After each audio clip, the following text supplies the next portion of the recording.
Bonjour à tous, chers amis.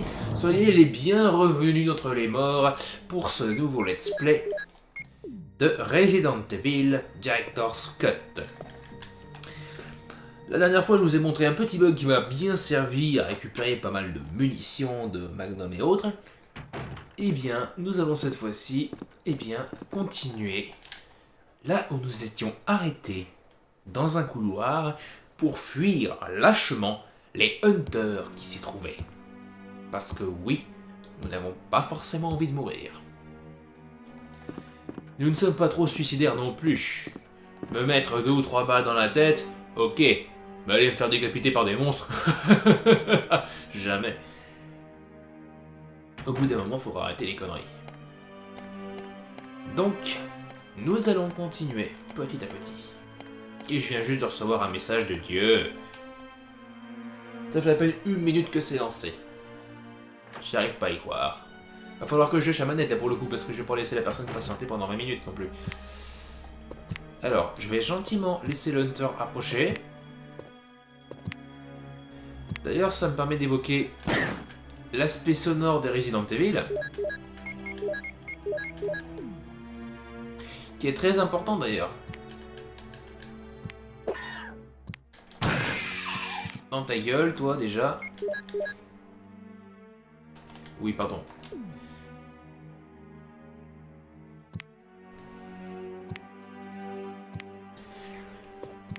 Non.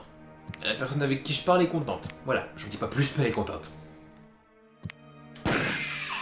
Oh, bah parfait, one shot.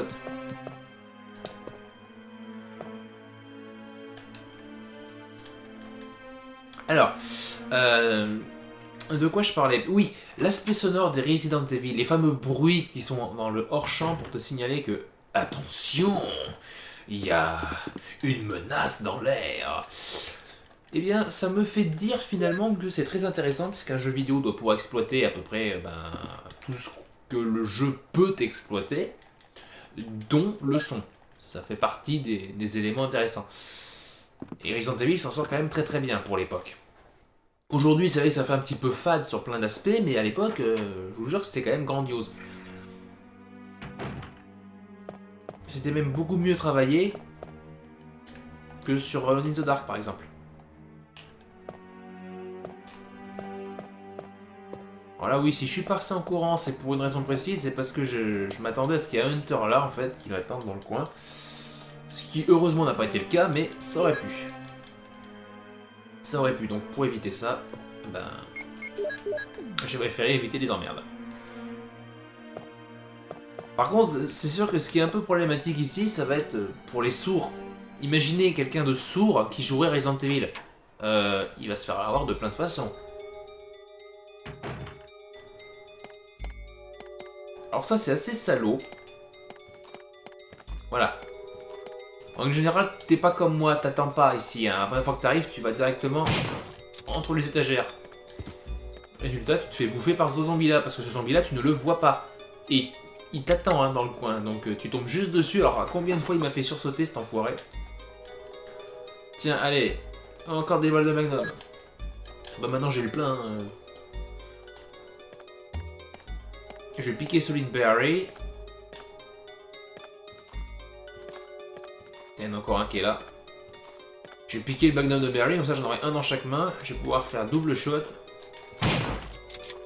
Non, je déconne, hein, c'est pas possible dans le jeu. D'ailleurs, j'ai envie de dire, un Resident Evil où on aurait une arme dans chaque main, j'avoue que ça me fait un peu peur en fait.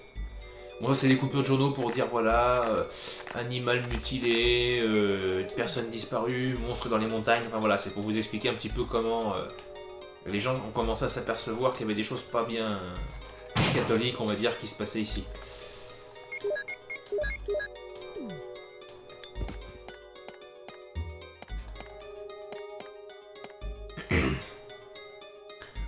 C'est sympa d'avoir ce genre de petites coupures de journaux, quoi. Mais c'est vrai, ouais, ce que je disais, c'est que... Imaginez 2 secondes. Bon, ça on s'en fout, j'en ai assez maintenant pour finir le jeu, et puis en plus ça me faudrait que prendre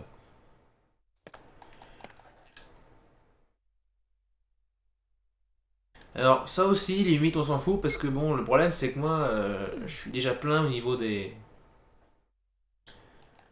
armes. Ah, j'ai reçu un message.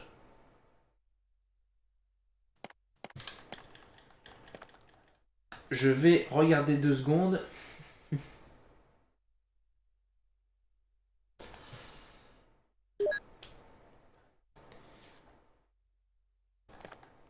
Alors là, la petite astuce, ne surtout pas passer à côté de la fenêtre. C'est juste un petit conseil. Je le ferai peut-être tout à l'heure pour vous récupérer les munitions de pistolet, mais bon voilà.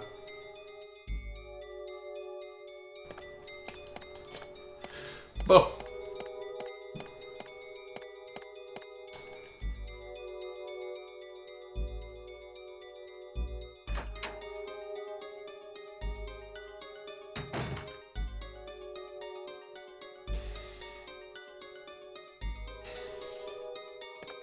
Donc là, voici un autre aspect de la bibliothèque. Par contre, ce qui m'emmerde, c'est que je suis plein à craquer, quoi. Bon, tant pis, je utilise ça, comme ça au moins je serai soigné.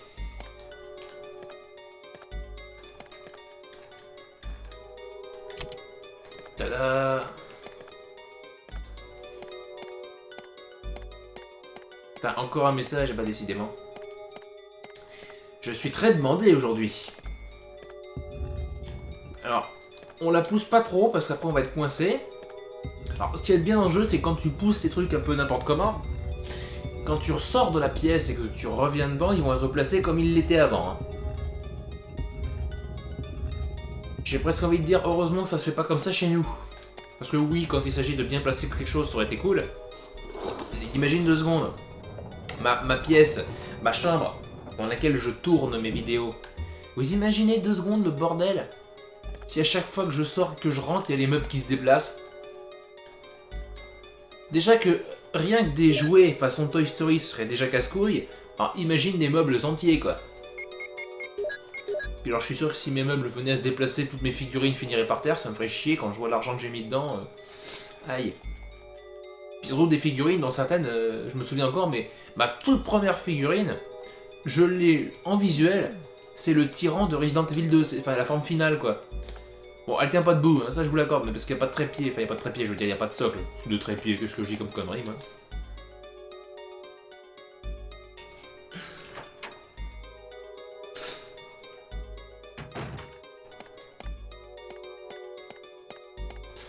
Donc là, ce que vous avez vu, c'est j'ai le livre. Un petit livre qui est tout à fait logique de trouver là, après tout, c'est normal.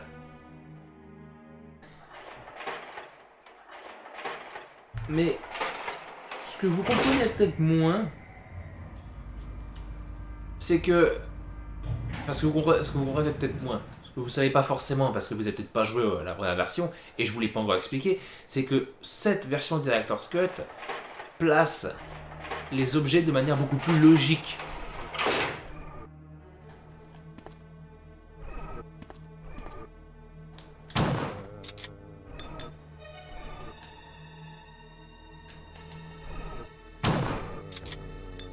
Bon, il est mort. Je sais pas s'il n'y en a pas un autre ici, non? Fermé de l'intérieur, donc cette zone-là, je ne pourrais plus y avoir accès pour une simple et bonne raison. C'est que... putain, j'ai encore un message, sérieux. Oh. Je vais pas pouvoir laisser cette personne tranquille. Donc oui, alors la porte qui était fermée, là, c'est parce qu'en fait, c'est si on descend... Si on se barre quand Barry nous laisse tomber comme une merde dans l'espèce de grotte, enfin, où il y a la tombe, bah... on va pouvoir ressortir par là.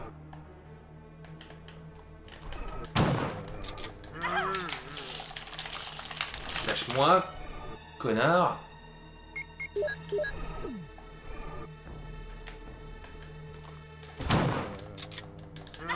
Non mais, et voyez, ce zombie-là... Lâche-moi, lâche-moi, lâche-moi. Là, je dois être en danger, je crois. Non, juste attention. Ce zombie-là est super puissant. Allez, une balle de magnum, normalement, ça one-shot le zombie. Mais quand je te dis one-shot, c'est one-shot. Là, le zombie, il a rien eu. Alors, par contre, ça me pose un problème.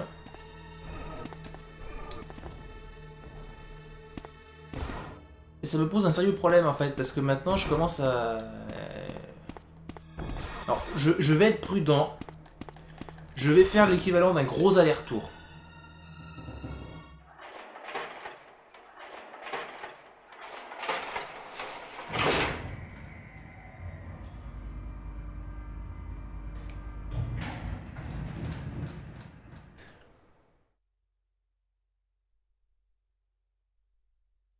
Alors, attends.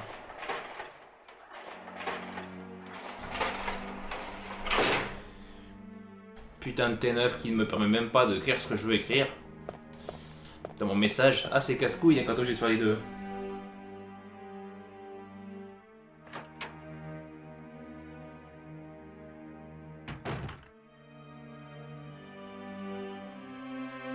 Veuillez patienter 2 secondes et j'écris mon message. Hein? Mais c'est que voilà, les amis, il faut les laisser tomber. Faut pas les laisser tomber. Enfin, non, faut les laisser tomber. Faut pas les laisser tomber, justement. Alors attends, je vais tout réécrire parce que franchement.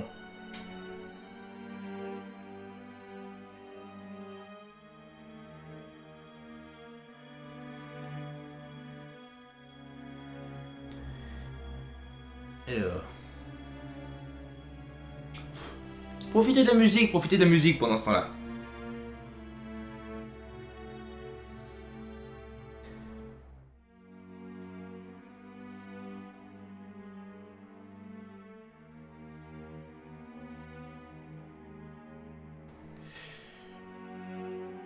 Voilà, je suis à nouveau à vous. Alors, qu'est-ce que je dis? Ah, le compte à rebours, là, le chronomètre. C'est bien, mais quand le téléphone se retourne, c'est chiant. Alors, navré de vous avoir fait patienter quelque peu. Mais bon, quand on a des amis, il faut aussi savoir être avec eux de temps en temps et discuter, sinon, bah, on s'en sort plus. Rien n'est plus beau que l'amitié en ce bas monde. Donc oui, donc ce que je disais, c'est que je prends une grosse mesure de sécurité en faisant un putain d'aller-retour et en allant me soigner. Parce que c'est quand même très risqué de poursuivre l'aventure dans de telles conditions, je vous l'affirme. Je veux dire, encore s'il n'y avait que des zombies, j'aurais dit nos problèmes. Alors, c'est vrai que le zombie que j'ai croisé tout à l'heure, ils en ont fait une bête. Normalement, c'est un zombie normal. Que ce soit dans le remake ou dans l'opus original, le zombie est normal. Mais dans la version Director's Cut, vous avez vu quand même plusieurs balles de fusil à bout portant, avec le fusil levé. Donc normalement, c'est one shot. Il n'y a pas à tortiller du cul pour chier droit. C'est vraiment... c'est le one shot obligatoire. Eh ben non. Ça ne lui a rien fait. Des dégâts normaux, tout ce qu'il y a de plus normaux. C'est ahurissant, quoi. Oui, donc là, voilà, je me soigne. Je me soigne, je me soigne, je me soigne, je me soigne, je me soigne, je me soigne, pouf, pouf, pouf, patapouf, pouf, pouf, patapouf, pouf, pouf. Ben ouais, mais bon, le problème c'est que j'ai qu'une herbe verte maintenant. Est-ce qu'il en resterait une? Il y a un endroit où il en reste une, mais j'ai pas accès. Bon bah écoute, ce que je vais faire, c'est que je vais garder quand même une herbe verte. Ça c'est pas grave.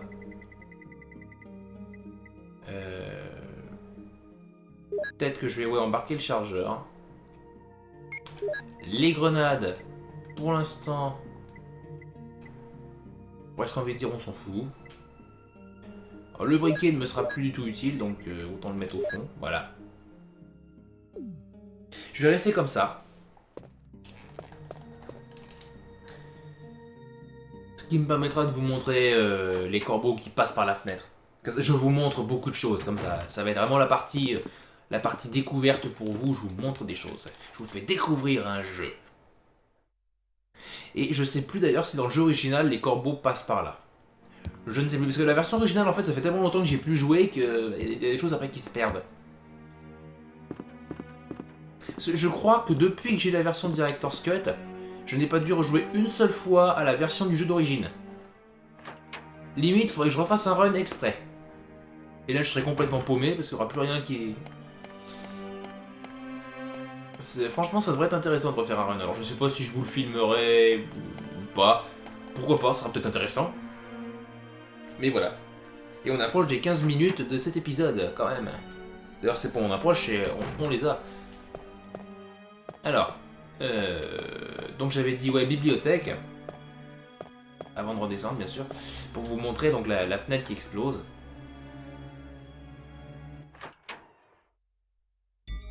Mais c'est vrai, je vous avoue que le coup de ce zombie surpuissant, c'est un coup à être sur le cul, quoi. C'est clairement un coup à être sur le cul. C'est... Voilà. Je veux dire, franchement, mais quand tu sais pas... Parce que là, en plus, moi, j'étais concentré sur ce que je disais, sur le fait, en plus, que j'ai une amie qui me contacte régulièrement maintenant avec les messages, donc c'est vrai que ça... J'avais un peu oublié. Voilà. Voilà ce qui se passe. Donc tu passes devant la vitre, t'as les corbeaux qui... Et pourtant tu serais tenté de passer devant la vitre. Et c'est fou. C'est fou, c'est la folie pure ce jeu. Bon, par contre, vous remarquerez que les corbeaux sont apparus au moment où ils étaient, on va dire, vers la fenêtre, quoi, en fait. Ils sont pas apparus derrière la fenêtre pour ensuite entrer.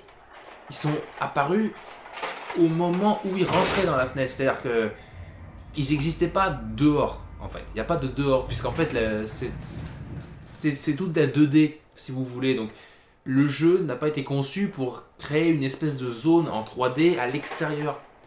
Donc, ce qui fait que les corbeaux, ben, ils n'existaient vraiment qu'en étant dans la pièce, et pas en dehors. Alors, par contre, je vais prendre le Magnum, bien sûr. Parce que là, à mon avis, il risque d'y avoir des hunters. C'est même une quasi-certitude, d'ailleurs.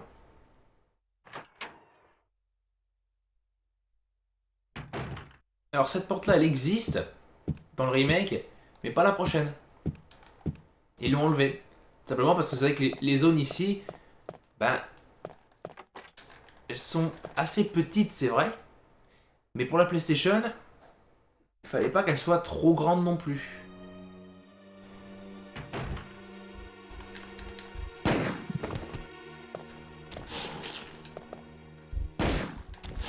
Ah merde! Putain!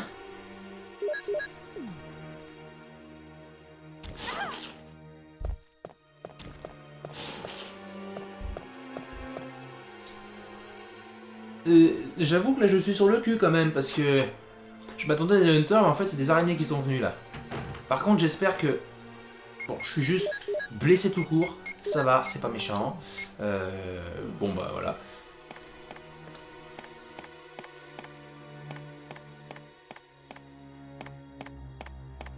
Oui, donc ce que j'avais dit, ouais, c'était... Ce que j'avais dit bien plus tôt, c'est qu'effectivement, cette version Director's Cut a placé les objets de manière beaucoup plus logique par rapport à là où ils étaient placés avant. C'est-à-dire que là où j'avais retrouvé donc normalement le fusil cassé dans la remise, à la base c'est là où on trouvait le désherbant. Ils ont déplacé le désherbant pour le foutre dans la partie... dans l'extérieur. Là où on avait trouvé donc la chaudière à l'extérieur avec toutes les herbes et où il y avait les 3 chiens. Ben, cette petite zone à l'extérieur, c'est là qu'ils ont choisi de le mettre parce que oui, c'est une zone en extérieur, il y a des herbes, donc la logique de mettre le désherbant vers l'extérieur, ça tombe sous le sens. De la même manière, le blason qu'on avait juste à inverser, et ben, l'un des blasons se trouvait dans la pièce aux armures, etc. Là, le livre, on le trouve dans la bibliothèque, c'est logique. Parce qu'avant, on le trouvait derrière une pierre. Pierre qui roule, écrase les mousses. J'en sais rien, vraiment. Et voilà, mais c'est le genre de truc, tu vois, c'est... Donc, eh bien, nous arrivons à la fin de cet épisode, ça fait 20 minutes, et ça coïncide parfaitement à l'endroit, à cette transition du jeu, parce qu'on va attaquer bientôt la dernière partie, enfin l'avant-dernière pour le petit moment. Donc là pour l'instant, je sais pas trop ce que je vais faire tout de suite. La batterie, oui, c'est obligatoire. Après, je vais pas forcément prendre de soin, parce que bon, voilà, on est des courageux après tout. Voilà, donc je vais juste... Voilà. Je suis équipé maintenant pour aller affronter le reste du monde. Sur ce, j'espère que cet épisode vous aura plu, mis à part le petit bout où j'ai un petit peu lambiné en répondant à mon ami. J'espère que vous aurez envie de continuer à suivre cette aventure Resident Evilesque avec moi. Sur ce, je vous dis à la prochaine. Jouez bien. Ciao.